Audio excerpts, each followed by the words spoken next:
jawab dengan agar kalian masuk ke perpustakaan, cari ensiklopedia Islam Indonesia. Pada alfabet M nanti ada Muhammadiyah, ada MDI, ada Muslimat, NU. Nah, nanti pada alfabet M ada MDI. Di situ diuraikan jelas tahun berdiri, kapan berdiri, siapa pendiri MDI. Jadi kalau saya cerita nanti akan panjang. Agar di antara yang 11 ini mau masuk ke perpustakaan, cari ensiklopedia Islam Indonesia. Pada alfabet M nanti akan ditemukan ada MDI, ada Muhammadiyah, ada Masyumi, ada pokoknya Pak awalan M, nanti ada MDI. Di situ nanti kalian bisa baca sejarah MDI. Jelasnya gitu ya. Nah, bagaimana amal usaha Bapak pada organisasi ini? Amal usaha apa ya? Amal perbuatan usaha perbuatan. Ini Pak, dalam MDI ini di bidang apa saja Kak? Maksudnya peran-perannya di bidang apa aja Pak untuk perkembangan MDI? Saya di bidang sosial seperti itu. Ya, kita MDI tahun 2000 berapa ya? Saya nggak ingat persis. Tapi kita sudah ada namanya koperasi syariah. MDI Kota Pekanbaru. Guna koperasi itu sifatnya memang baru simpan pinjam, belum ada usaha.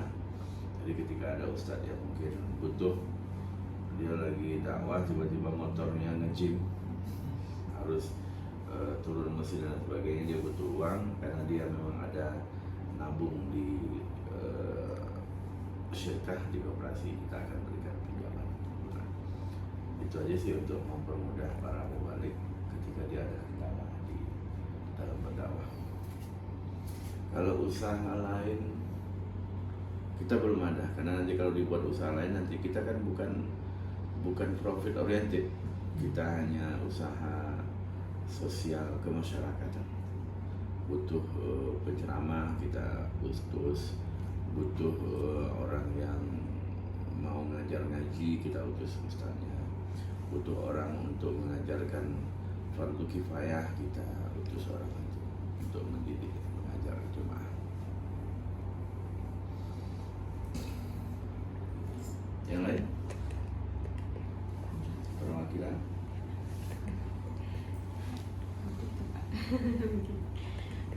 Oke, baik Pak. Lanjutkan Pak. Bagaimana ruang lingkup dakwah organisasi ini Pak? Misalkan di bidang sosial, pendidikan Pak. Ruang lingkup kita di MDI ini otomatis adalah Kota Pekanbaru yang terdiri dari 13 kecamatan. Untuk pendidikan kita tidak ada lembaga pendidikan, tapi kita masuk ke lembaga pendidikan. Misal kami ustadz-ustadz MDI diminta untuk ceramah di SMA, di SMP, di SD. Itu cara-cara kita berdakwah masuk ke bidang pendidikan. Selain kita di malam bulan Ramadan dan hari Jumat untuk melepaskan kewajiban jemaah melaksanakan sholat Jumat. Karena hari Jumat ada kewajiban bagi laki-laki untuk sholat Jumat dan harus ada orang yang berkhutbah menyampaikan khutbah, dan itu diselesaikan kewajiban itu oleh ustaz-ustaz dari MDI Kota Pekanbaru.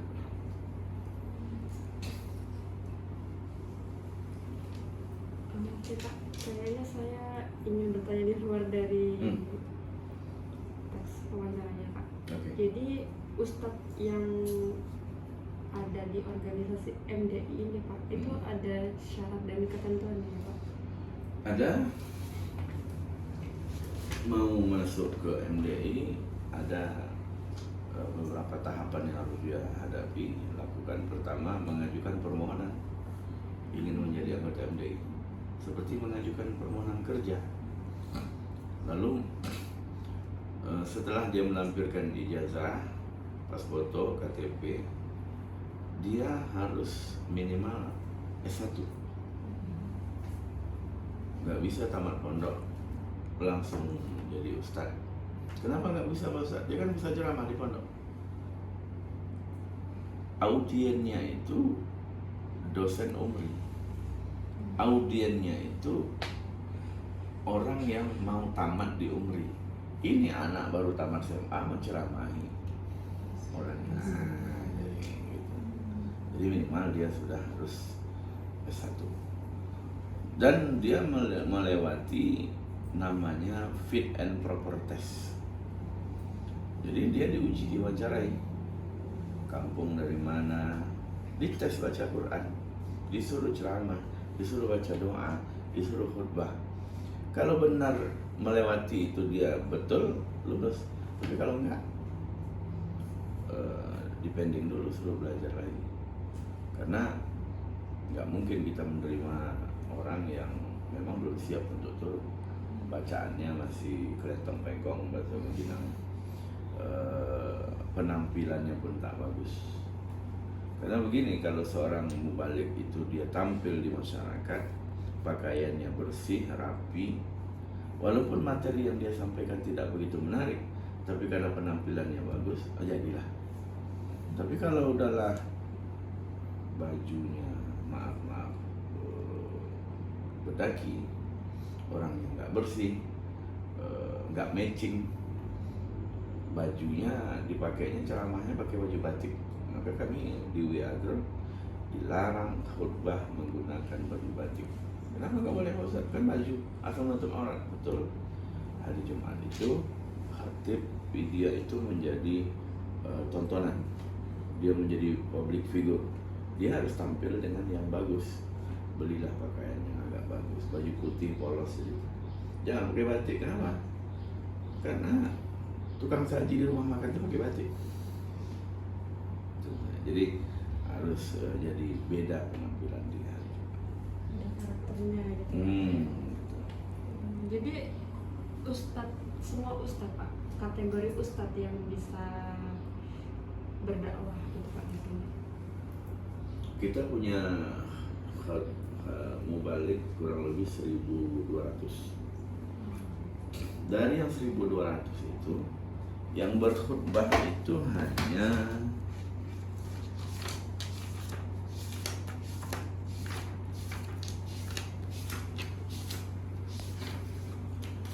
578 orang. Berarti separuh. Kenapa kok sedikit? Karena masjidnya hanya 496. Berarti satu hari turun ke 496. Khatibnya 578.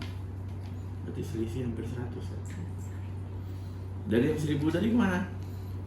Karena orang yang selain ini nih tidak lulus dia seleksi untuk menjadi khatib, atau dia bisa menjadi khatib, dia nggak bisa keluar untuk berkhutbah karena mungkin dia pengurus masjid, nggak bisa ninggalin masjid. Jadi begitu ceritanya. Jadi MD ini di ruang lingkup, maksudnya hanya di sekitar Pekanbaru atau seluruh wilayah Provinsi Riau Pak? Dari pusat sampai daerah MDI itu ada. Cuma yang aktif seperti MDI Kota Pekanbaru ini bisa dihitung. Waktu Munas 2006 itu yang menyampaikan laporan seperti ini, melaporkan ada gedung seperti ini, itu hanya MDI Kota Pekanbaru. MDI yang lain nggak ada. Kenapa? Ketika Soeharto jatuh dari Partai Golkar, MDI ini basic underbone-nya Partai Golkar. Lembaga yang didirikan oleh Partai Golkar. Ketiga, punya lembaga dakwah namanya Pemuda Ka'bah. Muhammadiyah ada lembaga dakwah namanya Lembaga Dakwah Muhammadiyah. ya. NU punya dakwah, lembaga dakwah. PDI itu punya lembaga dakwah juga ya, cuma agak jalan. Yang ketuanya itu yang membela Megawati dulu dan meninggalnya tidak diterima lagi oleh orang Padang karena dia sudah sangat keluar dari adat Minang. Syafi'i Ma'arif, ingat Syafi'i Ma'arif? Nanti baca Syafi'i Ma'arif. Nah,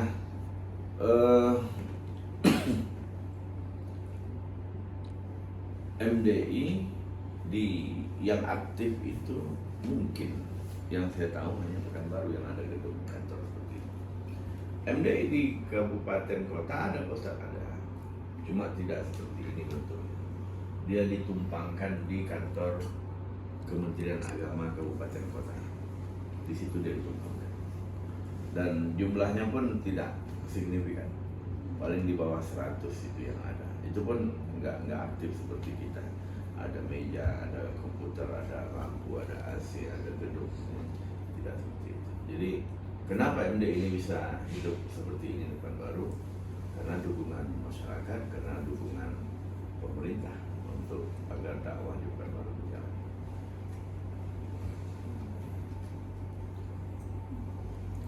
Ya Bapak, mungkin itu saja dari wawancara kita pada siang hari ini Bapak.